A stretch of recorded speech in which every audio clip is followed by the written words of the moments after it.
नमस्कार। Insider live देख रहे हैं आप। मैं हूं निखिल। देखिए, एक तरफ बिहार में जिस तरीके से लगातार भ्रष्ट अधिकारियों पर कार्रवाई हो रही है, तो वहीं तमाम जो लोग हैं, विपक्ष हैं, वो सरकार पर सवाल खड़े कर रहे हैं। हमारे साथ जदयू नेता के मनोज लाल दास मनु जी हैं। कैसे देखते हैं मनु जी? एक तरफ बड़ी कार्रवाई आज की गई है, एक भ्रष्ट इंजीनियर के घर पर ईडी की रेड हुई है, लेकिन ये भी आशंकाएं लगाई जा रही है कि कहीं ना कहीं उसकी नजदीकियां मंत्री जी, उस विभाग के जो मंत्री हैं, उनसे काफी ज्यादा रही हैं। इसलिए उन रिटायरमेंट से पहले जो है उनको सेवा विस्तार दे दिया जाता है, जल्दी जल्दी उनके प्रमोशन कर दिए जाते हैं। क्या लगता है? देखिए, सबसे बड़ी बात तो ये है कि अगर किसी मंत्री के रिश्तेदार हैं तो बच गए क्या। लोग तो बोला करते थे कि संजीव हंस से मुख्यमंत्री के काफी नजदीके हैं, तो बच गए क्या। मंत्री के रिश्तेदार हो या किसी के भी रिश्तेदार हो, गलत गलत होता है। और ऐसे ये एक कोई पहली घटना नहीं है। ये आप जो कह रहे हैं, कितने इंजीनियर के ऊपर जब उनका आया, कोई डीटीओ है उनका मंत्री के साथ रिश्ता है, तो वह क्या गिरफ्तार नहीं हुए क्या, उन पर कार्रवाई नहीं हुई क्या। और जहां तक सेवा विस्तार का मामला है, देखिए, घूस या गलत ढंग से पैसा अर्जित करना किसी के माथे पर नहीं लिखा होता है कि इसने गलत ढंग से पैसा अर्जित किया या उसका इन्वेस्ट किया। ये जब जांच के क्रम में आती है तो ये सामने आता है। और जांच के क्रम में आया कि वो संजीव हंस या किसी के मामले में उनका भी कुछ लेना देना है, तो मंत्री जी बता दिए क्या। इसीलिए ये सब कोई बात नहीं है निखिल जी कि कोई किसी मंत्री के परिचित हो या मंत्री से बहुत ज्यादा हो। और विभाग के मंत्री होंगे तो विभाग के मंत्री होंगे, या खुद भी एक बहुत बड़े अधिकारी रहे हैं तो कई मंत्रियों के साथ उनका संबंध होगा, उनके यहाँ आते जाते होंगे, जो कर्सी मेंटेन होता होगा। इसलिए ये कहना कहीं से सही नहीं है कि आप दूसरी बात आपने कहा कि सेवा विस्तार का, तो सेवा विस्तार अगर किसी को भी दिया जाता है तो रिटायरमेंट से पहले ही ना उसको सेवा विस्तार दिया जाएगा कि रिटायरमेंट के बाद उसको सेवा विस्तार दिया जाएगा। और क्या जिसको सेवा विस्तार, मुख्यमंत्री को ऐसी जरूरत क्यों पड़ती है? कभी अपने करीबी प्रधान सचिव का सेवा विस्तार कर देते हैं, फिर सवाल के घेरे में खड़े हो जाते हैं बार बार कि डीके टैक्स की चर्चाएं जो हो जाती। पुराने लोगों को सेवा विस्तार क्यों दिया जा रहा है? देखिए, पुराने लोगों को सेवा विस्तार दिया जा रहा होगा तो इसके पीछे उनका जो फाइल आता होगा, और सेवा विस्तार जिन जिन अधिकारियों का होता है, कम से कम आईएएस या क्लास 1 अफसर लोगों का, वह विजिलेंस के यहाँ से जांच करके जाता है उनका फाइल। अब कहने के लिए तो फलना टैक्स तेलना टैक्स आप कह सकते हैं, किसने रोका है? कोई आदमी नहीं रोक सकता है। तो बोलने के लिए तो ये चलता है। और कोई कोई सेवा विस्तार क्या बिहार में ही है क्या? अन्य प्रदेशों में रिटायरमेंट अधिकारियों को सेवा विस्तार नहीं दिया गया है क्या? बिहार में भी कई आरोप लगे थे, संजीव सिंघल पे भी कई आरोप लगे। उसके बाद भी उनकी जो है सेवा विस्तार दिया गया, उनको ऊर्जा विभाग का सलाहकार बनाया गया है। क्या भ्रष्टाचारियों को ऊपर साथ आरोप दे रहे हैं क्या मुख्यमंत्री? नहीं, किसके ऊपर आरोप लगा था? संजीव सिंघल के ऊपर। सिपाही भर्ती घोटाला हुआ, कई ऐसे घोटाले में संजीव सिंघल का नाम है। उसके बावजूद भी ऊर्जा विभाग का सलाहकार समिति में उनको रखा गया है। क्या मुख्यमंत्री भ्रष्टाचारियों का संरक्षण कर रहे हैं? देखिए, अगर अगर उनके ऊपर भ्रष्टाचार का आरोप है तो ये जांच में गया, तो जांच में अगर नहीं पाया गया, अब आप कहीं डीजीपी हैं तो आप ही सब काम कर रहे हैं, नीचे के लोग भी कर रहे हैं, वो तो सारी जवाबदेही प्रमुख को होती है, इसमें कहीं से कोई दो मत नहीं है। लेकिन उसमें अगर उनके ऊपर जांच चली और जांच होने के बाद किसी तरह का कुछ सिपाही भर्ती घोटाला में क्या हुआ? कौन सिपाही फर्जी पाया गया? किस सिपाही को इसने किया? सिपाही भर्ती घोटाला कोई डीजीपी के अंदर में होता है, कोई अध्यक्ष के अंदर में होता है क्या? सारे कमिटी के लोग रहते हैं, वह करते हैं। अगर वो सामने आता है तो उसकी गिरफ्तारी होती है, कोई गलत उसमें रहता है तो उसकी गिरफ्तारी होता है। कोई ऐसा किसी गलत जो इसमें पाए गए हों, उसको अगर संजीव सिंघल जी उसको जो है सो अगर रोक दिए हो, ऐसा तो कोई मामला सामने नहीं आया। आरोप लगा देना बहुत बड़ी बात होती है, और आरोप की जांच होने के बाद अगर निकलता है तो जा सकता है। अधिकारी है, संजीव सिंघल जी हैं, उनको अगर किसी विभाग का बनाया गया है तो आप ये नहीं कह सकते हैं कि वह आरोपित ही हुए। आरोप तो बहुत लगता है, आरोप तो किस पर नहीं लगा? आरोप लगने से ही नहीं होता है। अगर इसकी जांच हो जाए, जांच में जो पाए जाएंगे उसको कभी भी सरकार नहीं रोकती है। चाहे वो सीबीआई का जांच हो, विजिलेंस का जांच हो, ईडी का जांच हो, कोई अपना जांच कर रहा है तो जांच कर रहा है।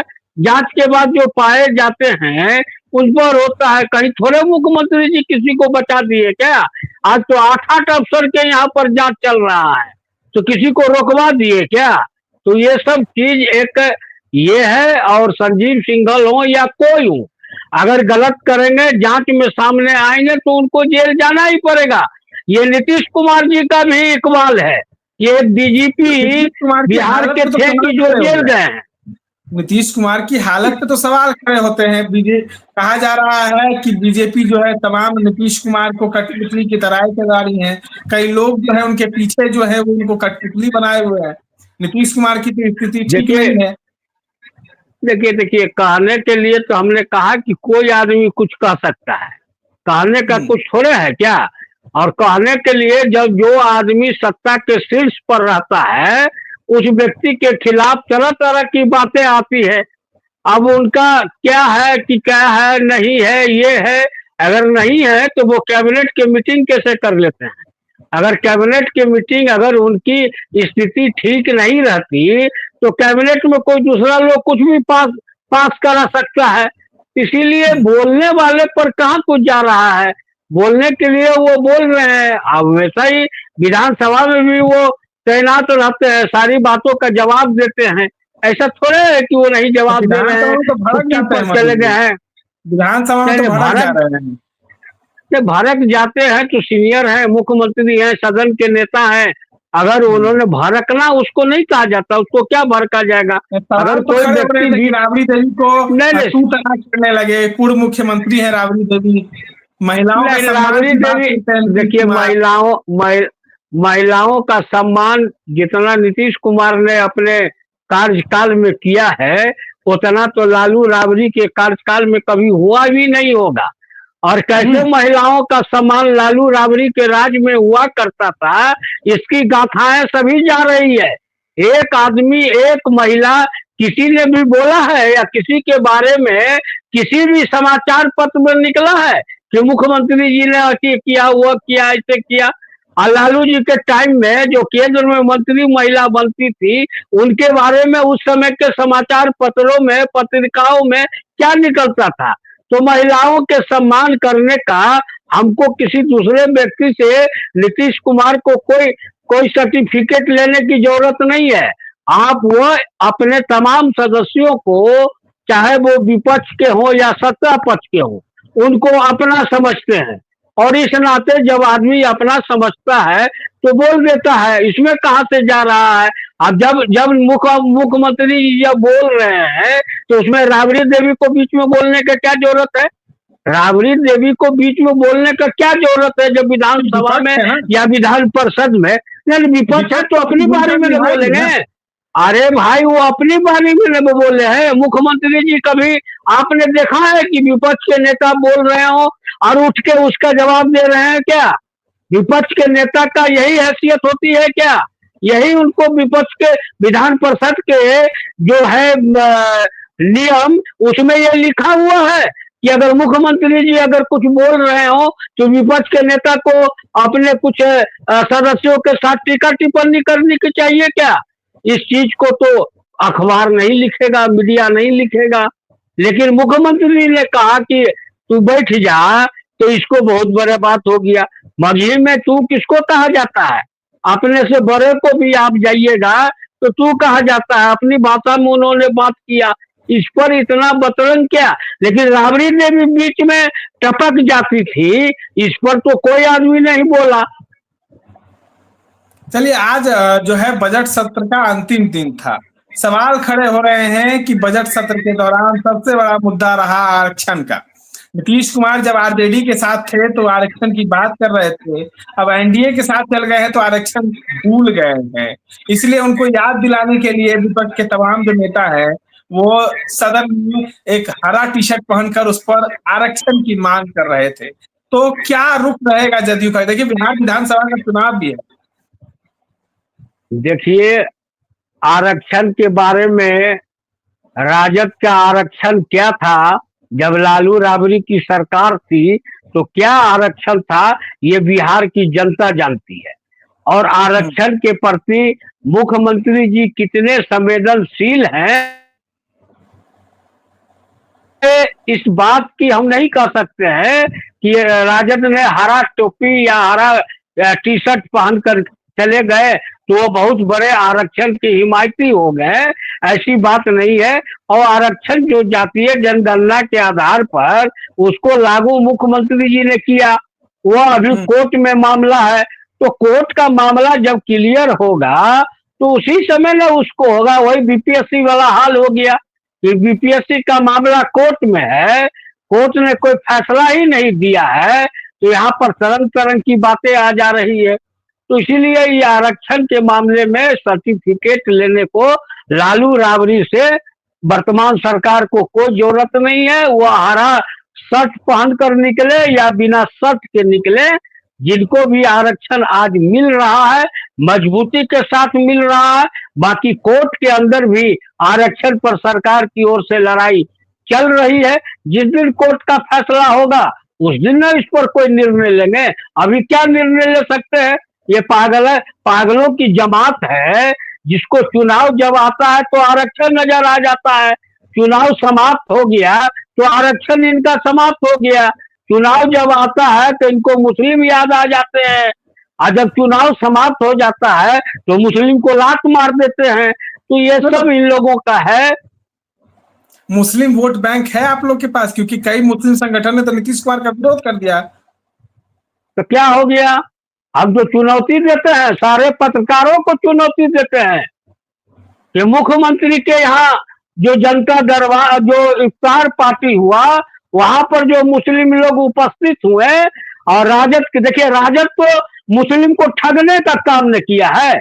आज तक जितने भी इफ्तार पार्टी होते थे वो लालू राबड़ी के आवास में होते थे।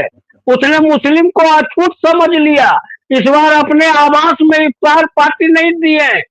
पहले भी विभिन्न समय में जब कोई दूसरे मंत्री रहते थे, अब्दुल बारी सिद्दीकी अगर मंत्री हुआ करते थे तो वो भी अपना अलग से देते थे इफ्तार पार्टी।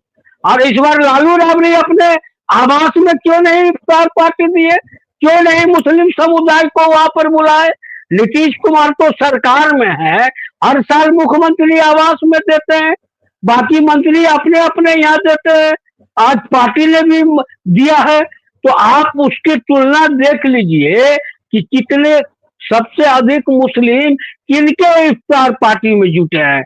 अब कोई संगठन बना ले, संगठन के नाम पर अगर कुछ अपील कर ले तो उसका कुछ बात है क्या? अगर एक भी मुसलमान इन नहीं करता तब मैं समझता हूँ कि इन संगठनों का कोई दायित्व है, इन संगठनों का कोई प्रभाव है। ये सब उलेमाओं, मुलेमाओं, टुलेमाओं जो लोग हैं, इन लोगों की असली औकात अपने घोषणा के बाद समझ में आ गई है। इसीलिए ये मत कहिए कि किसी के कहने से कोई मुसलमान कहीं नहीं जाएगा। ये बिहार की धरती है, यहाँ पर लोग अपने विकास की बात करते हैं, अपने समाज की बात करते हैं। अब मुसलमान को पता है निखिल जी कि एक नीतीश कुमार जी ही थे कि मुसलमानों को राहत देने का काम किया, लोग अभी नहीं भूले होंगे भागलपुर के हजारों मुसलमानों का कत्लेआम। अब 15 बरस तक लालू राबड़ी उसके सरकार रही, उसके जो मुख्य आरोपी थे कामेश्वर यादव, उसको लालू प्रसाद यादव सोनपुर मेला में सम्मानित करते हैं। सारे फाइल जो बने हुए थे, एफआईआर जो थे, सबको बंद कर दिया था। जब नीतीश कुमार सत्ता में आए तो सारे फाइल को खुलवाया, सारे एफआईआर को खुलवाया, एनएन सिंह आयोग बना के अपराधियों को तो सजा दिलाई, और साथ साथ मुसलमानों के हित के लिए जिनके भी परिजन उसमें समाप्त हुए थे उनको राहत देने का काम किया। आज भी भागलपुर के दंगा पीड़ितों को अगर मासिक पेंशन मिल रहा है तो वह नीतीश कुमार की देन है, न कि लालू प्रसाद की देन है। आप इंशा अल्लाह करते रहिए। और बिहार के मुसलमान पूरी तरह से जानते हैं और समय आने पर आप इसका देखिएगा। अगर मुसलमान लालू के साथ पूरी के पूरी संख्या में रहते, यादव उनके साथ पूरी के पूरी संख्या में रहते, तो लालू यादव राबड़ी देवी की सत्ता कभी नहीं हटती। और लालू और राबड़ी को सत्ता से बेदखल अगर किसी ने किया है तो उसके पीछे मुसलमानों और यादवों का आक्रोश ही शामिल था कि आज 15-20 बरस से ये सत्ता के लिए घूम रहे हैं। चलिए, हमारे साथ जदयू के नेता मनोज लाल दास, तमाम बातों को आप सुन रहे थे। इस तरह के तमाम अपडेट्स के लिए बने रहे इनसाइडर लाइव के साथ। धन्यवाद।